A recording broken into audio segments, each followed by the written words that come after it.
Millionaire opens the fridge. Take whatever you want, but the little girl only asks for leftovers. Before we begin this beautiful story that will touch your heart, subscribe now for more emotional stories, leave your like and comment if you would help this poor little girl to eat, and tell us where you are watching from. The October rain drummed against the windows of Bella Vista, Manhattan's most exclusive Italian restaurant, as Alexander Sterling adjusted his Armani tie and glanced at his Rolex. Another business dinner, another deal closed, another evening spent surrounded by people who only saw dollar signs when they looked at him. At 35, Alex had built Sterling Industries from the ground up, transforming a small tech startup into a billion-dollar empire. Yet as he sat in his usual corner booth, overlooking Fifth Avenue through floor-to-ceiling windows, he felt more alone than ever. "Mr. Sterling, your car is waiting outside," his assistant Marcus whispered discreetly, appearing at his elbow with military precision. The evening's negotiations had concluded successfully, another acquisition that would pad Sterling Industries' already impressive portfolio. Alex nodded, shaking hands with his business partners and exchanging the usual pleasantries about golf games and summer homes in the Hamptons. As he stepped outside into the crisp October evening, the rain had intensified, creating a symphony of droplets against the restaurant's awning. His driver, James, hurried forward with an umbrella, but Alex waved him away. Sometimes he needed to feel something real, even if it was just cold rain soaking through his expensive suit. That's when he saw her. A small figure huddled against the restaurant's exterior wall, partially hidden by the shadows, but illuminated by the warm glow spilling from the windows. She couldn't have been more than 7 years old, with blonde hair plastered to her head from the rain and wearing a thin jacket that had seen better days. Her small hands were pressed against the glass, and she was staring inside with an expression that made Alex's chest tighten. Not the look of a child hoping for toys or candy, but the hollow gaze of someone who understood hunger. Alex froze mid-step, his business instincts momentarily forgotten. In all his years of success, of climbing corporate ladders and acquiring companies, he had become insulated from this kind of raw need. His world was one of boardrooms and country clubs, of catered meetings and five-star restaurants. But this little girl, standing in the rain with her face pressed against the glass like a scene from a Dickens novel, shattered that comfortable bubble. "Sir?" James's voice seemed to come from far away. "Shall I bring the car around?" Alex barely heard him. He was already walking toward the child, his expensive Italian leather shoes splashing through puddles he would normally avoid. As he approached, he could see her more clearly. She was even smaller than he had initially thought, probably no more than 40 pounds soaking wet. Her blonde hair, despite being drenched, caught the light in a way that seemed almost ethereal, but it was her eyes that stopped him cold, large blue, and filled with a mixture of hope and resignation that no child should ever possess. "Hey there, sweetheart," Alex said softly, crouching down to her level despite the rain soaking through his knees. His voice was gentler than it had been in years, stripped of the authoritative tone he used in boardrooms. "What are you doing out here in the rain?" The little girl turned toward him, and Alex felt his heart skip a beat. Up close, there was something hauntingly familiar about her features, the shape of her nose, the way her eyebrows curved. But before he could process that feeling, she spoke in a voice so small it was almost lost in the rain. "I'm sorry, mister. I wasn't doing anything wrong. I was just looking." Her words carried a slight tremor, whether from cold or fear Alex couldn't tell. She took a small step backward, as if preparing to run, and Alex realized she had probably been shooed away from other establishments before. "You're not in trouble, honey. I'm just worried about you being out here in this weather." Alex glanced around, looking for any sign of an adult who might be with her. The street was relatively empty, except for the usual Manhattan evening crowd hurrying past under umbrellas, no one paying attention to a small girl and a businessman in the rain. "Are you here with someone? Your parents? Or—" The child's expression shifted, a shadow crossing her face. "Mama's at home. She's sick and can't come out. I just wanted to see the food." She gestured toward the restaurant window with one small, pale hand. "It looks so warm in there." Alex felt something crack inside his chest. The simple honesty in her words, the way she said "mama" with such love, despite their circumstances, the fact that she was standing in the rain just to look at food she couldn't have. It was breaking down walls he had spent years building around his heart. "Are you hungry, sweetheart?" The question came out before he could stop it, though he already knew the answer from the way she unconsciously placed a hand on her stomach. She nodded, but quickly added, "But I don't have any money. I wasn't asking for anything, I promise." That did it.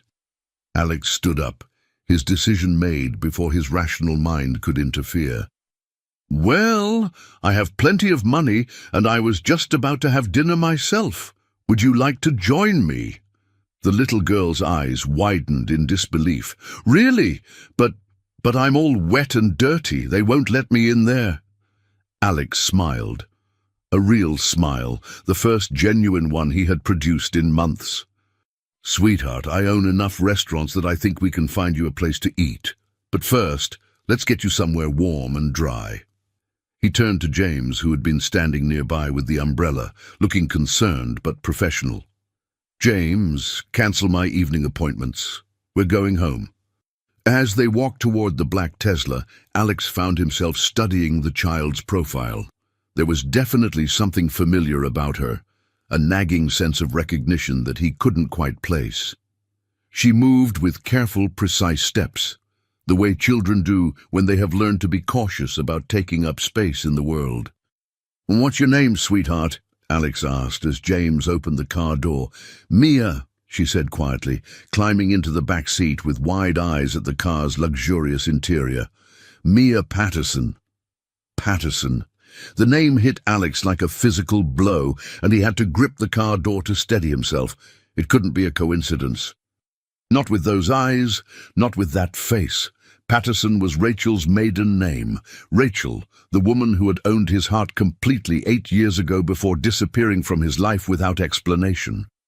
As the car pulled into Manhattan traffic, Alex stared at Mia's reflection in the window, his mind racing. The timeline could work. The age was right, and those eyes. God, those were Rachel's eyes staring back at him from a face that somehow seemed to mirror his own features as well. But he pushed those thoughts away for now. Right now, there was a hungry child in his car, and that was what mattered. Everything else could wait until he had fed her and made sure she was safe. Still, as they drove through the glittering streets of Manhattan toward his penthouse, Alex couldn't shake the feeling that his entire world was about to change forever. The rain continued to fall against the car windows, but inside, something warm was beginning to bloom in a heart that had been cold for far too long. Alex's penthouse occupied the entire top floor of a glass tower overlooking Central Park, 40 stories above the city that never slept. As the private elevator rose smoothly upward, Mia pressed her small face against the glass panel, watching the lights of Manhattan spread out below them like a constellation fallen to earth. "Wow," she whispered, her breath fogging the glass. "You live in the clouds." Alex found himself smiling again, something that was becoming easier in this child's presence. Sometimes it feels that way. On foggy days, we really are above the clouds. When the elevator doors opened directly into his living space, Mia's mouth fell open. The penthouse was a study in modern minimalism. Floor-to-ceiling windows on 3 sides, gleaming hardwood floors, and furniture that belonged in architectural magazines. But what captured Mia's attention immediately was the view. Central Park stretched out like a dark green carpet below, bordered by the twinkling lights of the Upper East and Upper West sides. "This is where you live?" she asked in amazement, taking tentative steps into the space as if afraid she might break something just by being there. "It is," Alex confirmed, hanging his wet coat in the foyer closet. "And right now you're my guest, which means you belong here too." He watched as Mia explored the space with careful steps, her small hands clasped behind her back as if she had been taught not to touch expensive things. She paused in front of a wall of awards and photographs, Alex receiving various business honors, shaking hands with mayors and governors, cutting ribbons at charity events. But her attention lingered longest on a single photograph tucked among the others. Alex at 27, laughing genuinely at some long-forgotten joke, his arm around a beautiful woman with dark hair and familiar blue eyes. Rachel. Alex noticed where Mia was looking and felt his throat constrict. He had kept that photograph all these years, unable to explain why, even to himself. Rachel had been the one person who had seen past his ambition, who had loved him for who he was rather than what he owned. When she had disappeared from his life 8 years ago, no explanation, no goodbye, just an empty apartment and a changed phone number, it had nearly destroyed him. "She's pretty," Mia said softly, still studying the photograph. "Yes, she was," Alex replied, then quickly corrected himself. She is pretty." Something in his tone made Mia look up at him, with those impossibly perceptive blue eyes. But before she could ask any questions, Alex clapped his hands together with forced cheerfulness. "Now, let's get you into some dry clothes and then find you something to eat. I think I have a t-shirt that might work as a dress for you." In his bedroom, Alex found one of his old MIT t-shirts, soft cotton that had been washed hundreds of times. It would hang like a nightgown on Mia's small frame, but it was clean and warm. He also grabbed a pair of thick wool socks and handed the bundle to her. "The bathroom is right through that door," he said, pointing. "Take a warm shower if you'd like. There are towels in the cabinet. I'll be in the kitchen." While Mia showered, Alex found himself standing in his gourmet kitchen, staring at the massive sub-zero refrigerator with a mixture of irony and determination. This kitchen had cost more than most people's houses, equipped with every possible appliance and gadget, yet Alex rarely used it for anything more than storing takeout containers. His housekeeper, Mrs. Chen, kept it stocked with organic everything, but Alex's meals usually came from restaurants or were prepared by his personal chef for dinner parties. Now, faced with feeding a hungry 7-year-old, he felt suddenly inadequate. What did children eat? What did children want to eat? His business acumen, his ability to read markets and people, his talent for negotiation, none of it helped him understand what might appeal to a little girl who had been standing in the rain looking at food through a window. He opened the refrigerator and began taking inventory. Mrs. Chen had been here yesterday, so everything was fresh. There were organic vegetables, free-range eggs, artisanal cheeses, grass-fed beef, wild-caught salmon, imported fruit, and enough gourmet ingredients to stock a 5-star restaurant. In the freezer, he found organic ice cream, frozen berries, and various pre-made meals that his nutritionist had approved. The abundance suddenly felt obscene. Here he was, standing in front of thousands of dollars worth of premium food, while Mia had been on the street hoping for scraps. The contrast made him physically ill. 20 minutes later, he heard small footsteps on the hardwood floor. Mia appeared in the kitchen doorway, swimming in his MIT t-shirt, her blonde hair damp and combed back from her face. The wool socks came up to her knees, making her look even smaller and more vulnerable than before. But she was clean and warm, and there was color in her cheeks again. "Feel better?" Alex asked, and she nodded shyly. "Thank you for letting me use your shower. I was careful not to use too much soap." Again, that careful politeness that spoke of a child who had learned not to be a burden. Alex's heart clenched. "Mia, you can use as much soap as you want. You can use anything you need here, okay?"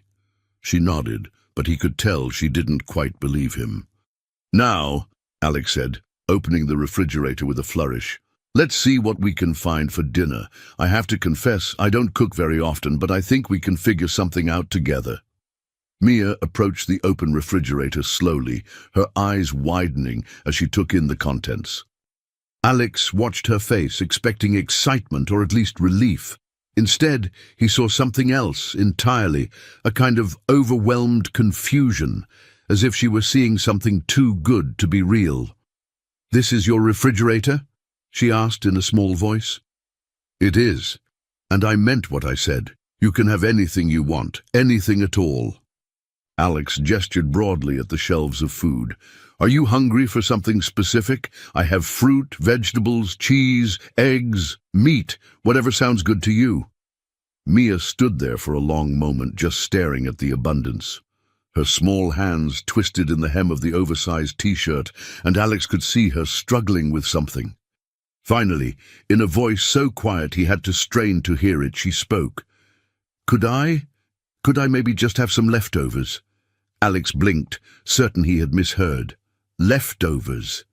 Mia nodded, not meeting his eyes. "Just whatever you don't want anymore. Mama always says that's how we do it.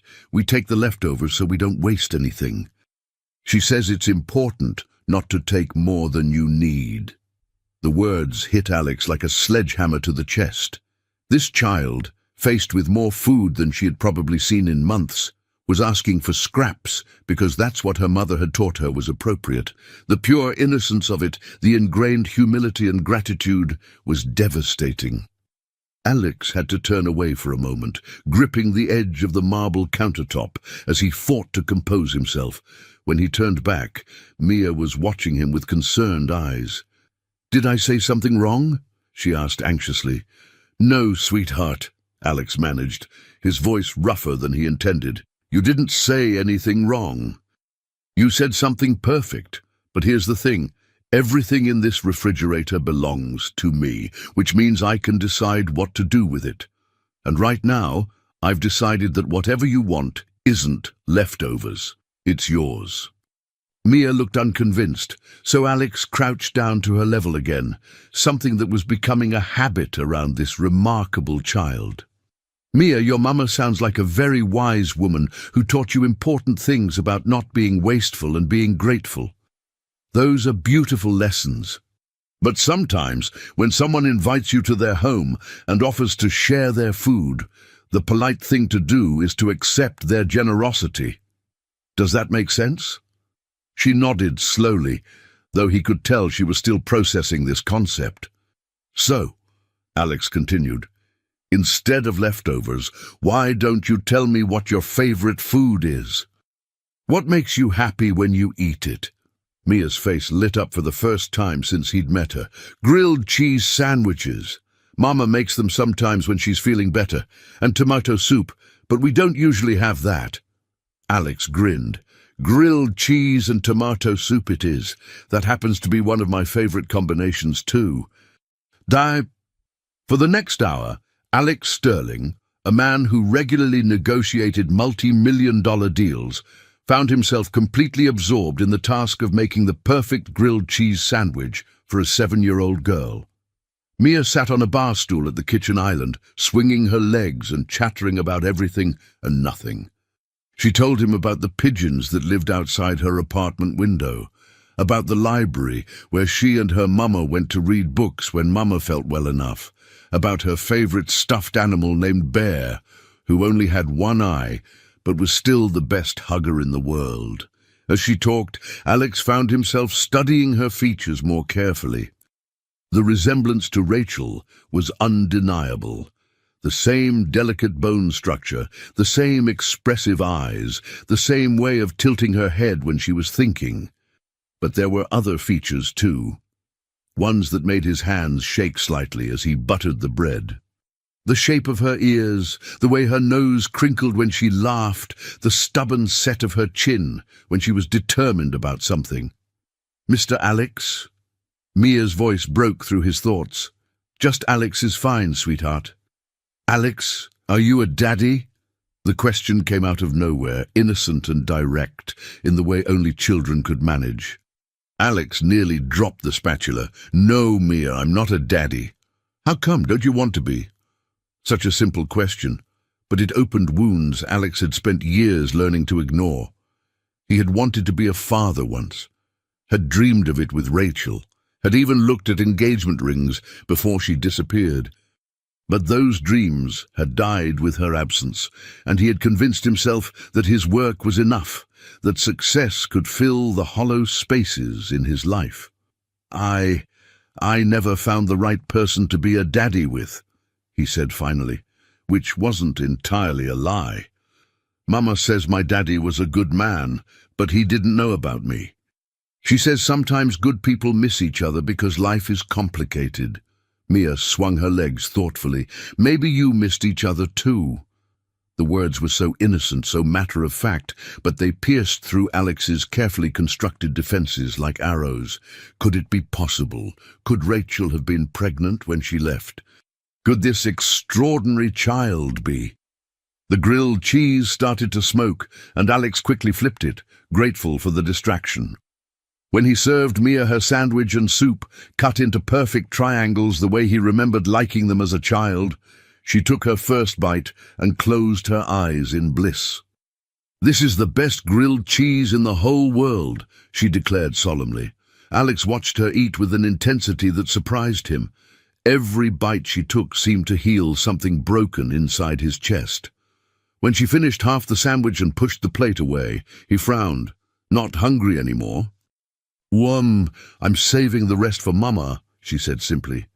"She doesn't eat much when she's not feeling good, but she might want some later." And just like that, Alex Sterling, billionaire, corporate mogul, man who had everything money could buy, felt his heart break completely open for a 7-year-old girl who thought of her sick mother even when she was finally getting enough to eat. Outside the penthouse windows, the rain had stopped, and the lights of Manhattan twinkled like earthbound stars.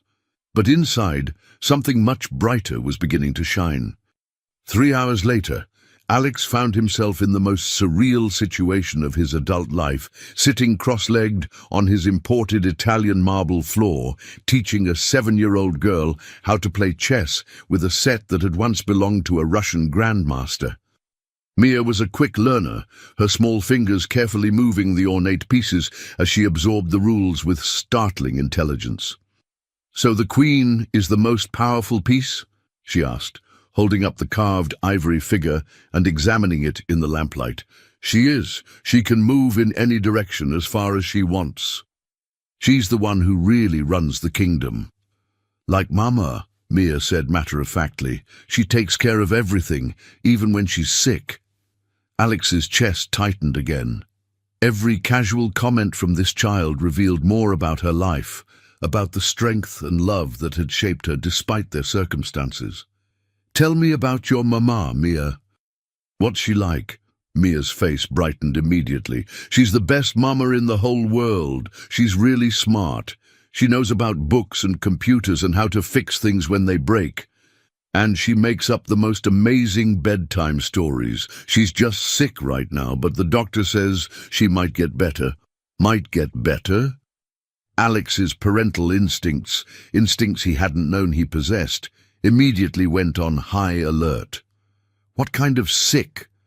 "The tired kind," Mia said, with the matter-of-fact acceptance that only children could manage when dealing with adult problems they didn't fully understand. "She sleeps a lot, and sometimes she can't get out of bed. The doctor gave her medicine, but it's expensive, so she doesn't take it very much." Alex felt anger rising in his chest, not at Rachel, but at a system that forced a sick woman to ration her medication because of cost. "Mia, when was the last time your mama saw the doctor?" "A long time ago. She says doctors cost too much money, and the medicine makes her feel funny anyway." Mia moved her pawn forward 2 spaces, then looked up at Alex with those devastating blue eyes. "But don't worry, Mama's really strong. She always takes care of me." "I'm sure she does, sweetheart. She raised an amazing little girl." They played in comfortable silence for a while, the only sounds the soft clicking of chess pieces and the distant hum of Manhattan traffic far below. Alex found himself studying Mia's face as she concentrated on the game, cataloguing every feature that reminded him of Rachel, every gesture that seemed hauntingly familiar. "Alex?" Mia's voice was soft, hesitant. Do you think Mama will be worried about me?" Reality crashed back down on Alex like a cold wave. He had been so caught up in the surreal pleasure of having this child in his home, so focused on feeding her and making her comfortable, that he had temporarily forgotten she belonged somewhere else. Somewhere with a sick mother who was probably frantic with worry by now. Oh God, Mia, yes, she's probably very worried. Alex looked at his watch and was shocked to see it was nearly 9 o'clock. "We need to get you home right away. Why didn't you say something earlier?" "I didn't want to leave," Mia admitted in a small voice.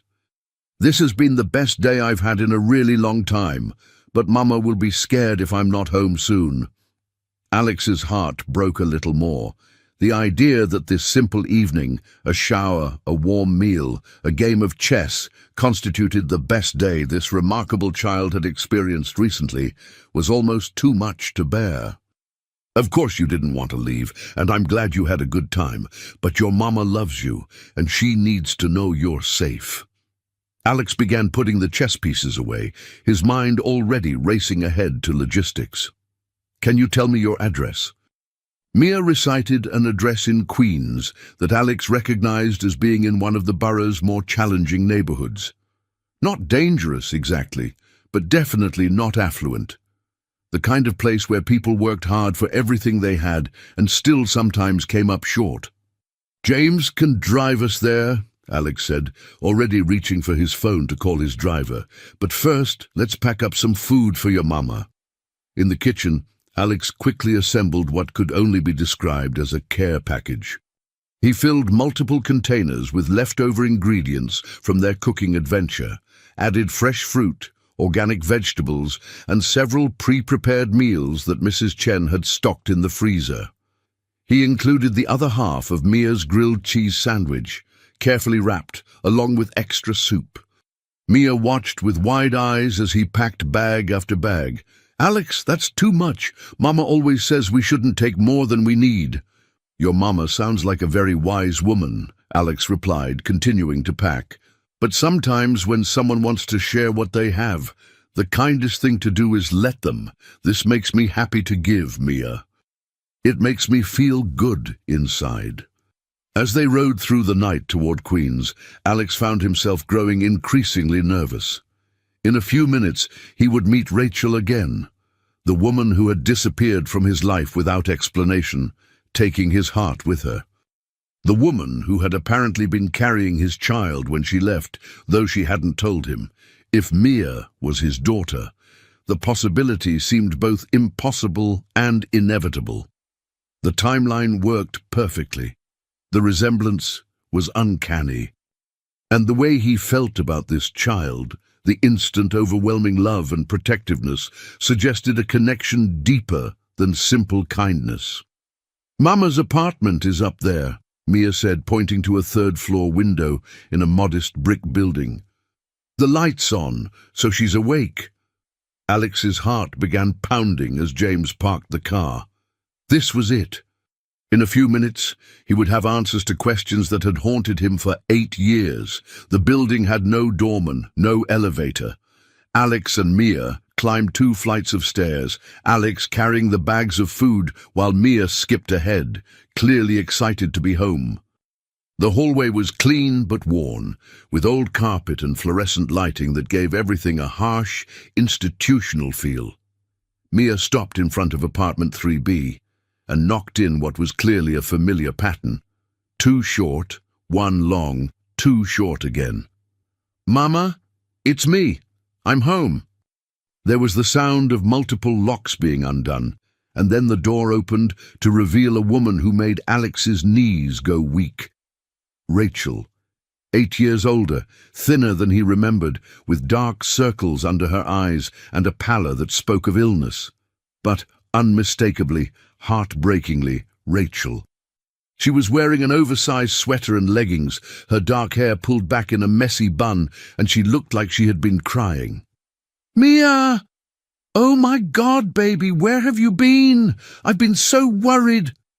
Rachel's words died as her gaze moved from her daughter to the man standing behind her in the hallway.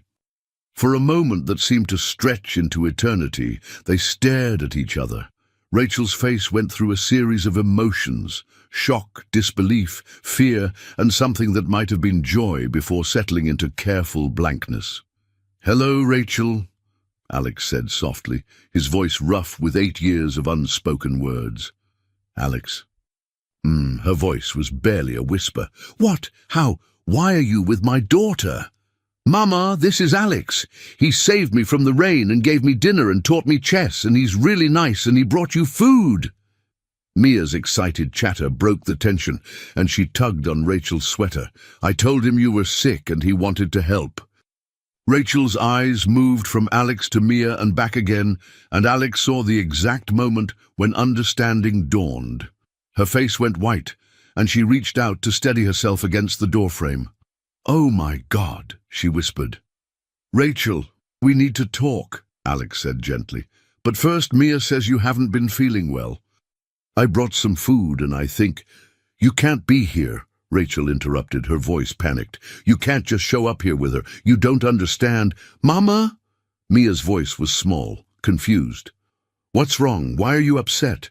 Alex is nice. He helped me." Rachel looked down at her daughter, and Alex saw her force herself to calm down for Mia's sake.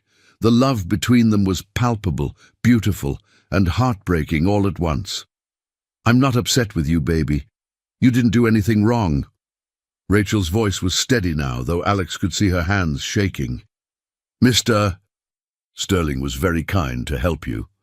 Can Alex come inside? He brought you soup and grilled cheese and lots of other food. He said it would make him happy to share." Rachel's eyes met Alex's over Mia's head, and in that look was 8 years of pain, regret, and desperate love. Finally, she stepped aside. "Come in, Alex. I suppose it's time." As Alex stepped into the small apartment, carrying bags of food that probably cost more than Rachel's monthly rent, he felt his entire world shifting on its axis. The living room was tiny but clean, with second-hand furniture arranged to maximize space.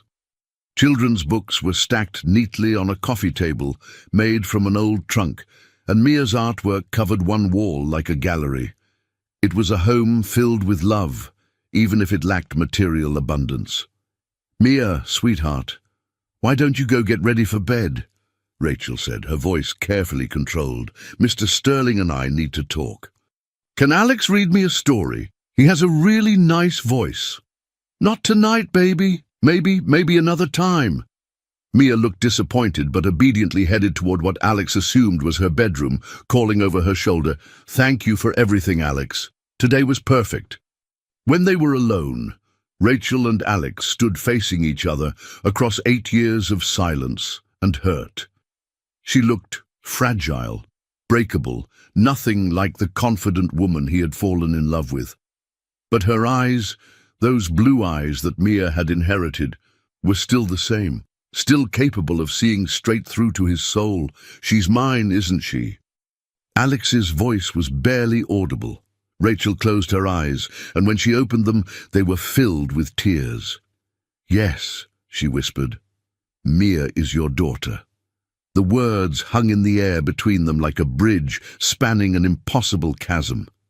Alex felt the world tilt, felt everything he thought he knew about his life rearrange itself around this single, earth-shattering truth. He was a father. He had been a father for 7 years without knowing it. And the woman he had never stopped loving had been raising their child alone, sick and struggling, while he lived in a penthouse 40 miles away. Outside the small apartment windows, the lights of Queens twinkled like distant stars, and somewhere in the distance, a siren wailed. But inside apartment 3B, 3 hearts beat in synchrony, finally brought together by fate, rain, and a little girl's simple request for leftovers. The real story was just beginning. The silence stretched between them like a canyon, filled with 8 years of unspoken words and buried pain. Rachel stood with her arms wrapped around herself, as if trying to hold together pieces that might shatter at any moment. Alex stared at her, his mind reeling with questions that tumbled over each other like an avalanche. Why? The single word came out hoarse, raw with emotion. Why didn't you tell me? Rachel's laugh was bitter, broken. Tell you what, Alex, that I was pregnant, that I loved you so much it was killing me to watch you choose your company over everything else, including us. That's not. I never. Alex started, but Rachel held up a hand. Do you remember the night before I left? Really remember it? Her voice was quiet, but it cut through him like a blade. You cancelled our dinner because of some emergency board meeting, the 3rd time that week.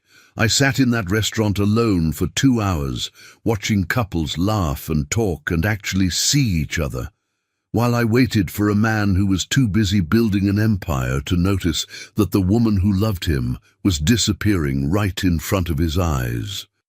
The memory hit Alex like a physical blow. He had been in the middle of a hostile takeover, working 18-hour days, living on coffee and ambition.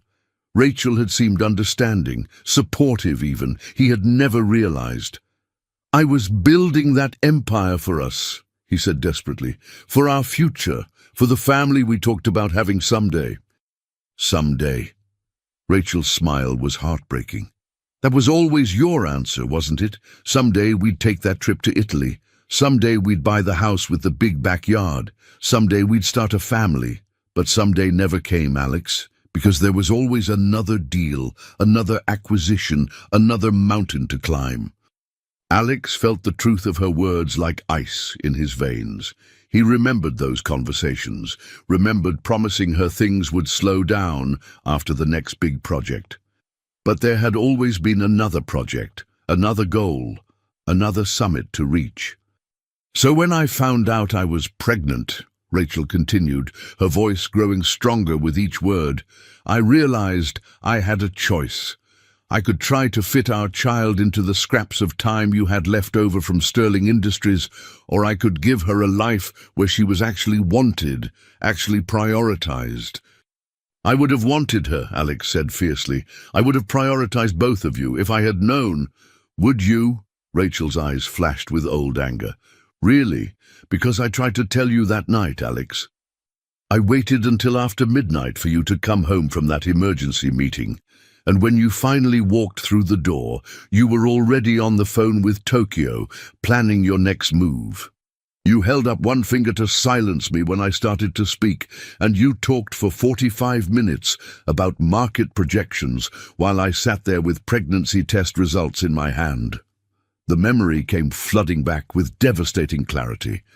That phone call with his international partners, the deal that had been worth millions. Rachel sitting on their couch, looking pale and tired, trying to get his attention, him gesturing for her to wait while he paced the living room, mind completely focused on business strategies. "Oh, God," he whispered. "Rachel, I'm so sorry. I didn't know. I didn't realize." "I know you didn't," she said softly, and the forgiveness in her voice somehow made it worse. That was the problem. You didn't realize I existed anymore unless I was convenient for your schedule. They stood facing each other across the small living room, years of hurt and misunderstanding between them. From Mia's bedroom came the soft sounds of a child getting ready for sleep, water running, drawers opening and closing, the creak of an old bed. "I left the next morning while you were at the office," Rachel continued. "I packed everything I could carry and got on a bus to Queens. I found a job as a computer programmer for a small company, saved every penny I could, and prepared to raise our daughter alone." Our daughter. Alex said the words like a prayer, like a revelation. Mia is really mine. "She's ours," Rachel corrected gently. "She always has been, even when you didn't know she existed." Alex sank onto the worn couch, his legs suddenly unable to support him. 7 years. He had missed 7 years of his daughter's life. First steps, first words, first days of school, bedtime stories, scraped knees, birthday parties, an entire childhood he would never get back. "What's she like?" he asked desperately. "I mean, I can see she's amazing, but tell me about her. Tell me everything." Rachel's expression softened, and for the first time since he had arrived, Alex caught a glimpse of the woman he had fallen in love with all those years ago. "She's brilliant," Rachel said, settling into a threadbare armchair across from him. "Reading at a 5th grade level, though she's only in 2nd grade. She loves puzzles and books and asking questions about how everything works. She taught herself to play chess online using library computers." Rachel paused, a small smile playing at her lips. "She gets that from you, I think, that need to understand how systems work." "And from you too," Alex said. "You were always the smartest person in any room." They looked at each other for a moment, remembering what they had once been to each other before pride and ambition had torn them apart. "She's also incredibly empathetic," Rachel continued. "She notices when other kids are sad or lonely, and she always tries to help. Last month she gave her lunch to a classmate who forgot his lunch money, then told me she wasn't hungry when I asked why she didn't eat." Alex felt his chest tighten with pride and heartbreak. His daughter, their daughter, was everything he could have hoped for and more. "Rachel, about tonight, I didn't plan any of this. I just saw her standing in the rain and she looked so—" He struggled for words. "She looked like she needed someone to care about her, and I couldn't walk away." "I know," Rachel said quietly. "Mia told me what happened. She said you were kind to her, that you treated her like she mattered. She does matter. She matters more than I can even process right now." Alex leaned forward, his hands clasped tightly together. "Rachel, I want to be part of her life. I want to be her father, not just biologically, but really truly be her father. I know I don't deserve that chance, and I know I screwed up 8 years ago, but please, please give me the opportunity to do better." Rachel was quiet for a long moment, studying his face. "Alex, you can't just decide to be a parent because you feel guilty. Children aren't projects you can manage or problems you can solve with money and good intentions. They need consistency, stability, someone who shows up even when it's inconvenient." "I know that now," Alex said urgently. "I've learned. God, Rachel, I've learned so much about what really matters. This evening with Mia, watching her eat dinner, playing chess with her, just talking to her, it was better than closing any deal I've ever made. She lights up everything around her." "She does," Rachel agreed, her voice filled with maternal pride. "But Alex, she's also been through a lot. We've been through a lot. I've been sick for almost a year now, and some days I can barely get out of bed. Mia has learned to be incredibly self-sufficient because she's had to be. She's seen me collapse from exhaustion, watched me choose between buying her school supplies and buying groceries, held my hair back when the medication made me sick." Alex felt rage building in his chest, not at Rachel, but at the unfairness of it all. While he had been living in luxury, making money he couldn't even spend, his daughter had been taking care of her sick mother and going hungry. "What kind of sick?" he asked gently. "Mia mentioned you were tired, but she didn't really understand." Rachel took a shaky breath. "Lupus. It's an autoimmune disorder.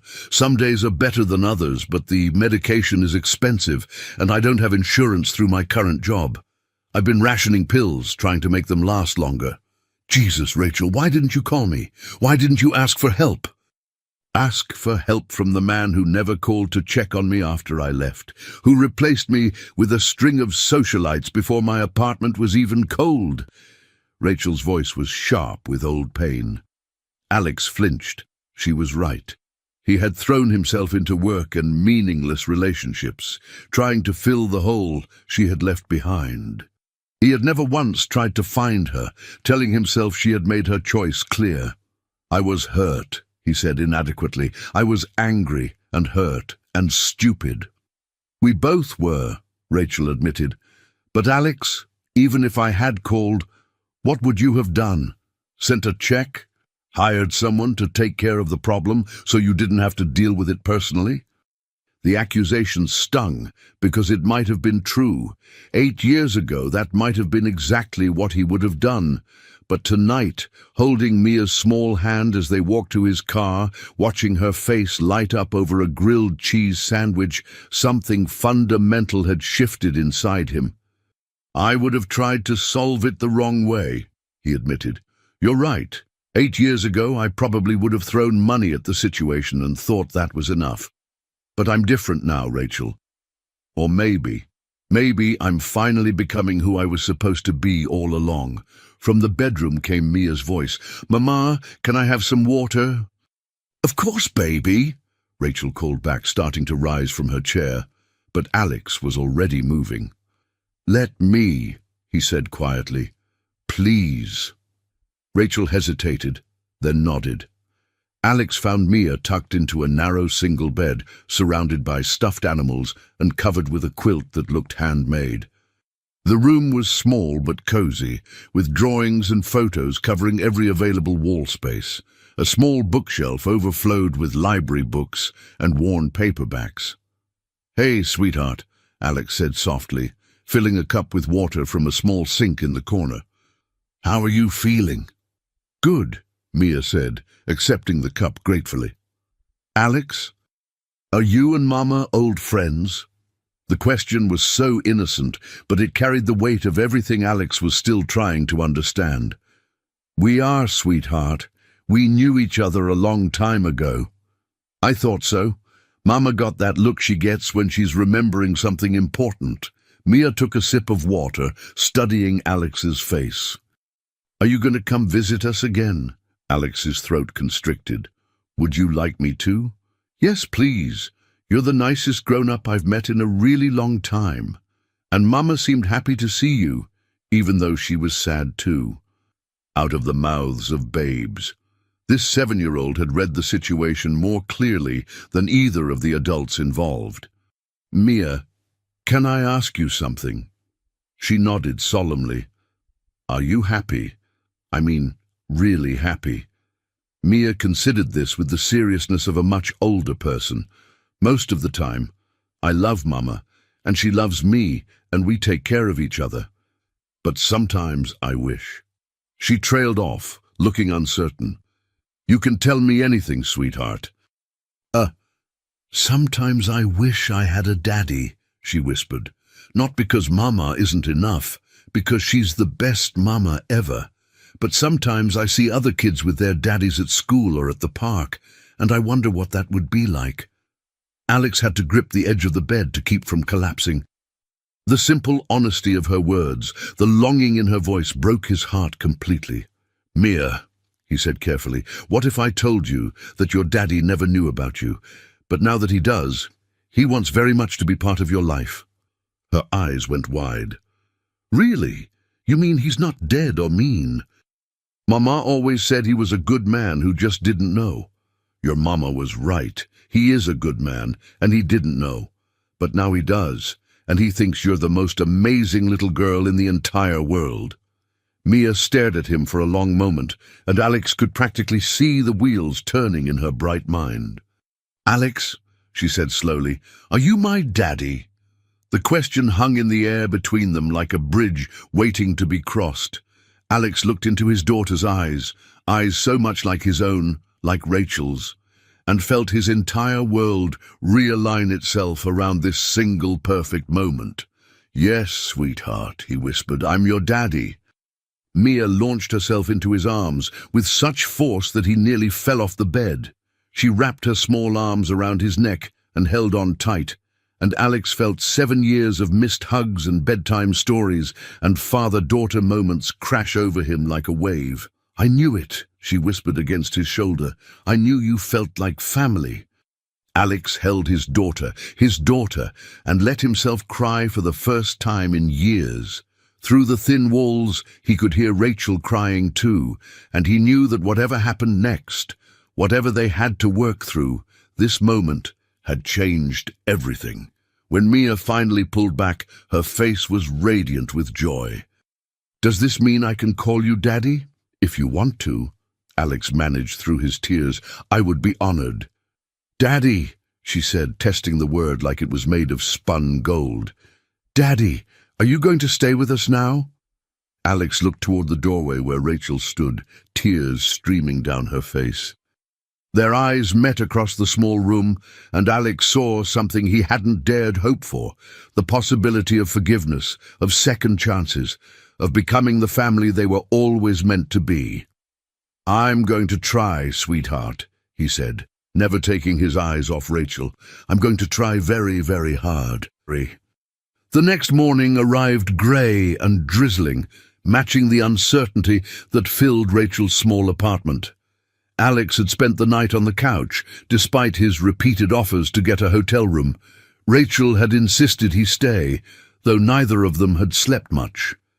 They had talked until nearly dawn, 8 years of hurt and misunderstanding, spilling out in careful whispers while Mia slept peacefully in the next room. Now, watching Alex help Mia get ready for school, with the careful attention of a man learning to be a father, Rachel felt her carefully constructed walls beginning to crumble. He had braided Mia's hair, badly, but with such gentle concentration that it made Rachel's chest ache. He had helped her pack her lunch, asking questions about what she liked and didn't like, memorizing every detail as if her preferences were the most important information in the world. "Daddy, will you walk me to school?" Mia asked, and the word still sounded like a miracle every time she said it. Alex looked to Rachel for permission, and she nodded. "I'll come too," she said, reaching for her coat.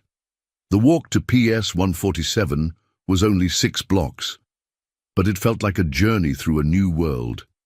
Alex held Mia's hand on one side while Rachel walked on the other, and passers-by might have mistaken them for any normal family heading to school on a Tuesday morning. The illusion was both comforting and painful. "Mrs. Patterson?" Mia's teacher, Ms. Rodriguez, looked surprised to see Rachel at the school gates. Usually, Mia walked to school alone on days when Rachel was too sick to leave the apartment. "How are you feeling?" "Better, thank you," Rachel replied, acutely aware of Alex standing beside her in his expensive suit, looking like he had stepped out of a magazine spread on successful executives. "And you must be Mia's father, Ms. Rodriguez said, extending her hand to Alex with a warm smile. "Mia talks about you all the time." Alex blinked in surprise, and Rachel felt her heart skip. Mia talked about her father, a father she had never met. "She does?" Alex asked, shaking the teacher's hand.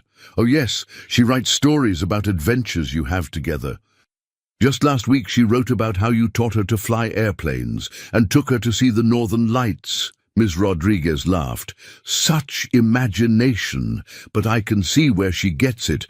The resemblance is remarkable."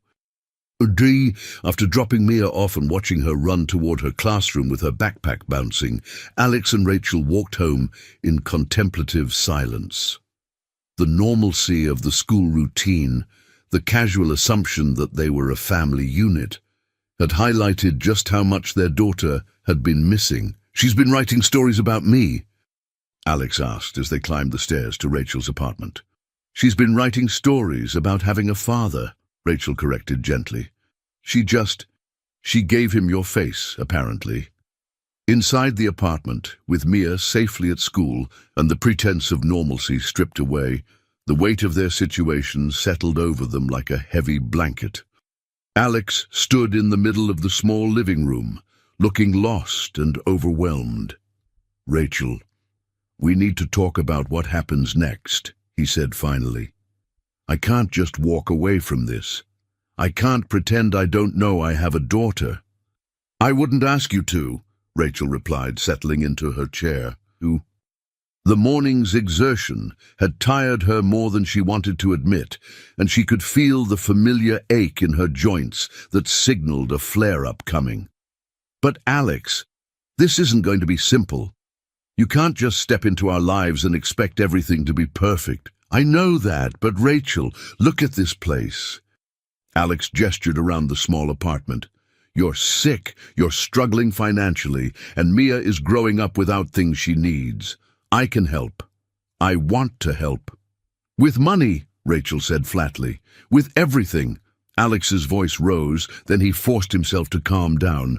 Yes, with money, because money can solve some problems. It can get you better medical care. It can get Mia into better schools. It can give you both security and options. But not just money, Rachel. I want to be here. I want to be part of her life, part of both your lives.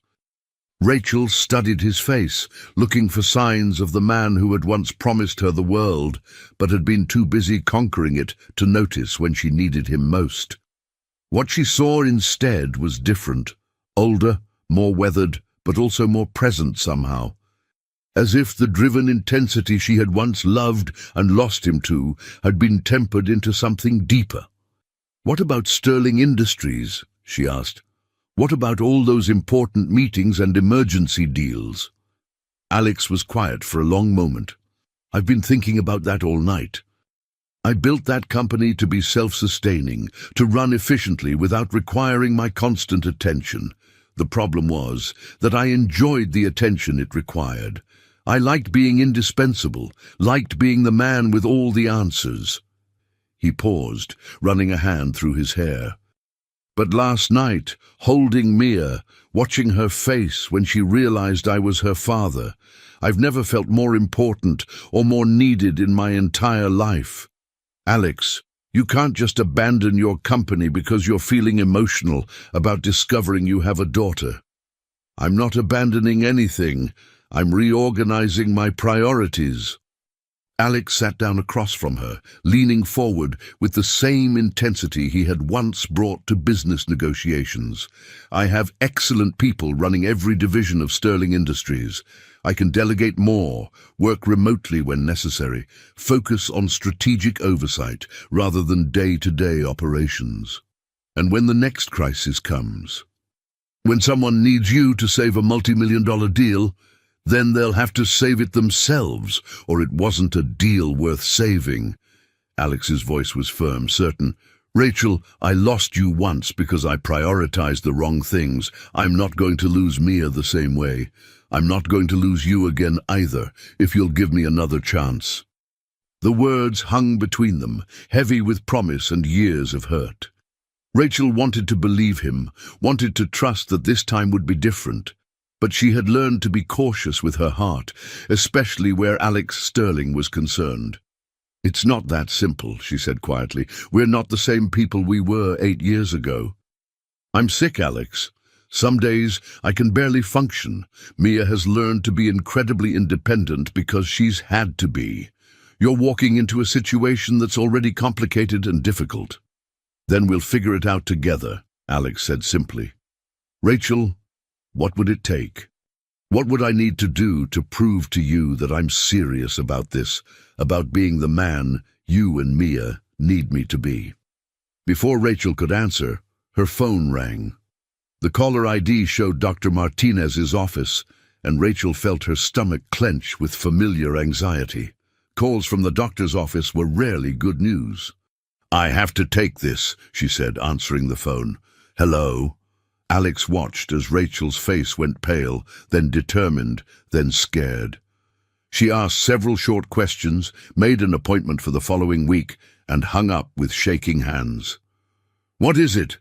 Alex asked, already moving to her side. "My test results came back. The lupus is getting worse, and there are some complications with my kidneys."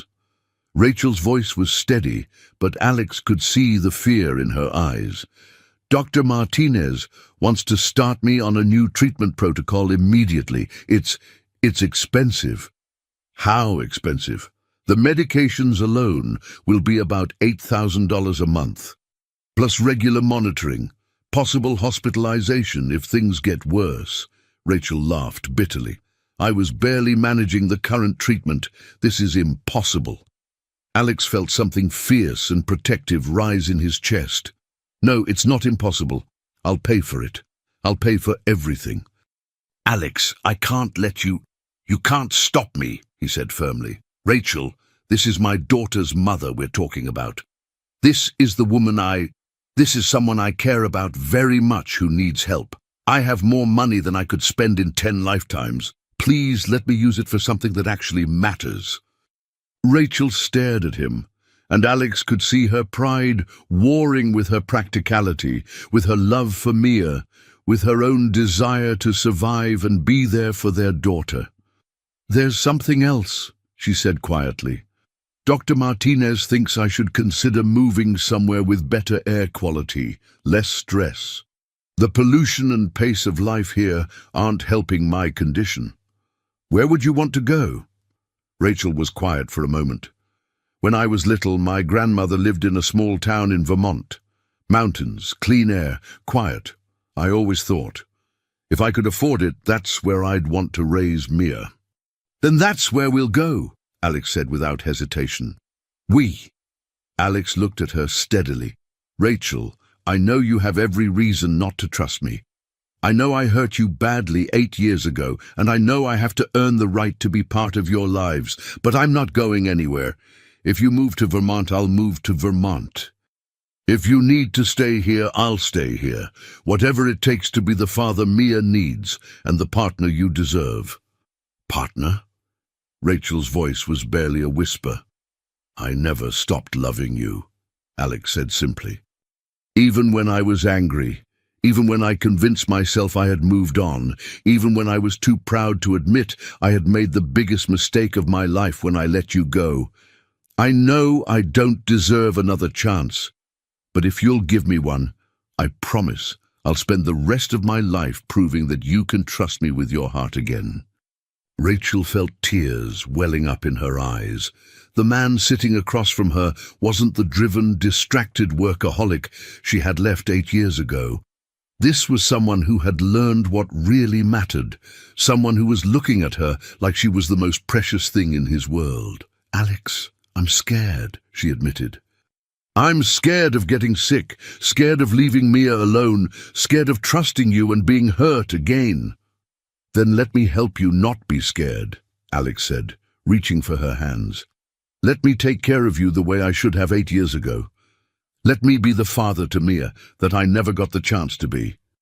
Let me love both of you the way you deserve to be loved. Before Rachel could respond, they heard the sound of small footsteps on the stairs outside, faster than usual.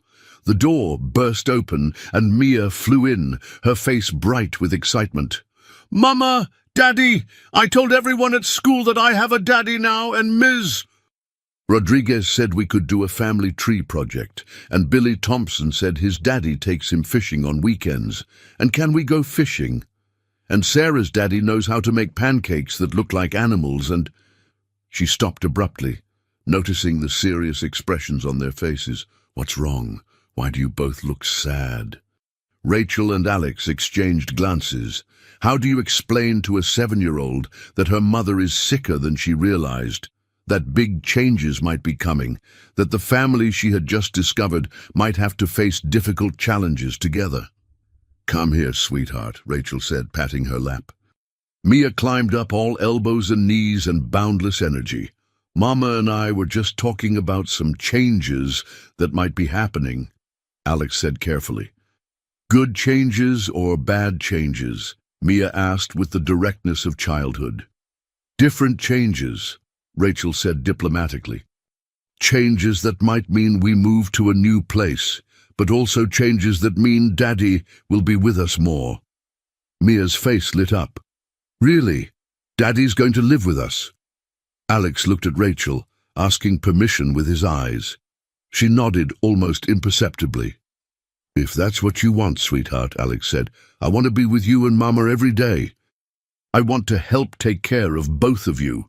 Yes, Mia threw her arms around Alex's neck. Yes, yes, yes, this is the best day ever. Over their daughter's head, Alex and Rachel looked at each other with a mixture of hope and terror. They were walking into uncharted territory, carrying years of hurt and love and uncertainty. But for the first time in 8 years, they were walking into it together. Outside, the grey morning was giving way to tentative sunshine, and somewhere in the distance, a church bell chimed the hour. Inside apartment 3B, a family was slowly, carefully, beginning to rebuild itself from the fragments of the past. 6 months later, the morning sun streamed through the wide windows of the farmhouse Alex had bought in Stowe, Vermont, painting golden rectangles across the hardwood floors. The house sat on 20 acres of rolling hills, with a view of the Green Mountains that took Rachel's breath away every morning. It was everything she had dreamed of during those difficult years in Queens: space, clean air, and a peace that seemed to seep into her bones and help her heal. Rachel stood in the kitchen, watching through the window as Alex and Mia worked together in the vegetable garden they had planted in the spring. Mia was chattering excitedly about something, her small hands dirty with soil as she helped Alex stake tomato plants. The sight of them together, her daughter and the man who had become the center of both their worlds, still sometimes felt like a dream she might wake up from. The new treatment protocol had worked better than anyone had dared hope. The cleaner air, reduced stress, and proper medication had given Rachel her life back in ways she had forgotten were possible. She had energy again, could keep up with Mia's boundless enthusiasm, could work part-time for a software company that valued her skills and allowed her to work remotely. Most importantly, she could be present for the 1,000 small moments that made up a childhood. "Mama, come see!" Mia's voice carried clearly through the open window. "Daddy says the carrots are almost ready." Rachel smiled, grabbing her coffee mug and stepping onto the back porch. Alex looked up from where he was kneeling in the dirt, and her heart still skipped a beat at the sight of him. 6 months of Vermont living had changed him. He was more relaxed, laughed more easily, and had developed what Mia called farmer muscles from all the outdoor work. He came up to visit the farmhouse every week, sometimes staying for days at a time, slowly building the relationship with his daughter that should have existed from the beginning. "Look, Mama!" Mia held up a carrot the size of her forearm, beaming with pride. "It's huge! Daddy says we can make carrot cake with it." "Daddy's been promising a lot of cooking projects lately," Rachel observed, settling into one of the Adirondack chairs Alex had built for the porch. "I'm learning," Alex said, brushing dirt off his hands as he approached the porch. "YouTube is surprisingly educational when it comes to cooking with 7-year-olds. They had settled into this rhythm over the months, Alex dividing his time between his restructured responsibilities at Sterling Industries and his new life in Vermont. He had bought a small apartment in New York for when business required his physical presence, but his real home was increasingly here, with them. He had proven day by day and week by week that his priorities had fundamentally shifted. "Speaking of which," Alex said, settling into the chair beside Rachel's, "I have some news." The tone of his voice made both Rachel and Mia look at him attentively. "I've been talking to my board of directors about making some permanent changes to my role at Sterling Industries." Alex paused, watching their faces. "They've agreed to let me step back from day-to-day operations completely. I'll remain as chairman of the board, with input on major strategic decisions, but the company will be run by people who are frankly better at managing details than I ever was." Rachel felt her heart begin to race. "Alex, what does that mean?" "It means," Alex said, reaching for her hand, "that I can be here full-time. Really here, not just visiting. It means I can coach Mia's soccer team and help with homework every night and be the kind of father and partner I should have been all along." Mia let out a shriek of delight that probably scared every bird within a mile radius. "Really? You're going to live here all the time?" "If you'll have me," Alex said solemnly, "both of you." Rachel stared at him, overwhelmed by the magnitude of what he was offering. Sterling Industries was his life's work, his legacy, his identity for so many years. For him to step away from active leadership was— "Are you sure?" she asked quietly. "Alex, you built that company from nothing. Are you sure you won't regret this?" Alex smiled, the expression transforming his face with genuine joy. "Rachel, 6 months ago I thought my legacy was a billion-dollar company. Now I know my real legacy is that little girl over there who inherited my stubborn streak and your brilliant mind. I know it's the family we're building together, the love we're creating in this house. Sterling Industries will survive and thrive without me micromanaging every decision. But Mia won't get another childhood, and I don't want to miss another minute of it." Mia had abandoned the garden entirely and was now bouncing around the porch like a small dirt-covered tornado. "Does this mean we're a real family now? Like, officially?" Alex and Rachel looked at each other, a conversation passing between them without words. They had been moving slowly, carefully, rebuilding trust and love with the patience of people who understood how precious and fragile second chances could be. "Mia," Alex said, pulling something from his pocket, "there's something I want to ask both you and your mama." Rachel's breath caught as Alex dropped to one knee on the porch, holding a small velvet box. "Rachel Patterson," he said, his voice thick with emotion. 8 years ago, I was too stupid and scared to ask you this question when I should have. I've spent 6 months proving that I'm a different man now, but I want to spend the rest of my life showing you and Mia how much you both mean to me." Mia had gone completely still, her eyes wide with understanding beyond her years. "Will you marry me?" Alex continued. "Will you let me be your husband and Mia's father, officially and forever? Will you help me build the family we should have had all along?" The ring was perfect, a simple solitaire that caught the morning light and threw rainbows across the porch. But it was the look in Alex's eyes that made Rachel's decision, the absolute certainty and love she saw there. "Yes," she whispered, then louder, "Yes." Mia launched herself at both of them, and they ended up in a laughing, crying pile on the porch floor, holding each other tight as if they could prevent time from ever separating them again.